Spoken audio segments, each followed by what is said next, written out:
रोहित पवार यांनी अजित पवारांच्या आठवणींमध्ये एक पोस्ट शेअर केलेली आहे। अतिशय भावनिक अशी ही रोहित पवारांची पोस्ट आहे। दादा परत या अशी भावनिक साथ सुद्धा रोहित पवारांनी त्यांच्या पोस्टमधनं घातलेली पाहायला मिळते। रोहित पवार म्हणतात की अजितदादांनी जिथे विकास रूपी फुलांची बाग फुलवली तिथेच त्यांची राख सावडण्याची वेळ येईल असं कधी स्वप्नातही वाटलं नाही। सत्ता असो किंवा नसो कायम तुमचा दरारा वाटायचा, आदरयुक्त भीती असायची।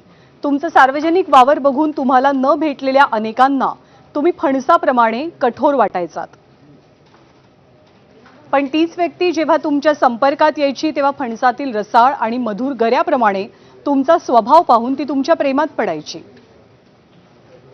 सामान्य माणसासाठी वाऱ्याच्या वेगानं ऊर फाटेस्तोवर धावणारा पहाडासारखा माणूस असा एका क्षणात कसा निघून जाऊ शकतो असा प्रश्न रोहित पवारांनी विचारलेला आहे। अजितदादांच्या विकासाचा वेगच कदाचित नियतीला आवडला असावा आणि म्हणूनच अजितदादा लोकांसाठी धावत असताना त्याच वेगानं नियतीनं त्यांच्यावरती झडप घातली असावी। पण माझा त्या नियतीला प्रश्न आहे, आमच्यासारखे लाख नेले असते तरी चाललं असतं, पण आमचा लाखांचा पोशिंदा तू का असा चोरून नेला? एका क्षणात तू लाखो जणांच्या लाखो स्वप्नांची राख का केलीस याचं उत्तर दे, हा प्रश्न त्यांनी नियतीला विचारलाय। एरवी कोणी थोडं जरी चुकलं तर त्याला चार चौघात झापणारे तुम्ही त्या नियतीलाही त्याच जरबेच्या आवाजात का नाही खडसावलं?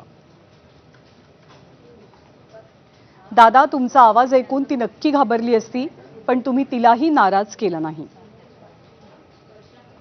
मोकळ्या हातानं तिलाही माघारी पाठवलं नाही। आलेल्या प्रत्येकाचं काम करायचं हेच तर तुमचं वैशिष्ट्य होतं। आज तुमची राख जमा करताना वाटत होतं की फिनिक्स पक्षाप्रमाणे तुम्ही या राखेतून सुद्धा अचानक त्याच रुबाबात उभे राहाल आणि नेहमीच्या खर्जातल्या आवाजात आम्हाला म्हणाल की अरे वेड्यांनो का अश्रू ढाळताय, मी तुमची गंमत करत होतो। एखाद्या संकटाला सामोरं जाण्याची तुमची किती तयारी आहे हे मॉकड्रिल प्रमाणे चेक करत होतो। आता उठा आणि कामाला लागा।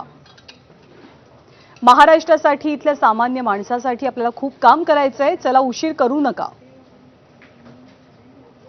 रोहित पवार आपल्या पोस्टच्या शेवटी म्हणतात की दादा, कुठे हरवलात तुम्ही? तुम्हाला घट्ट मिठी मारायची आहे।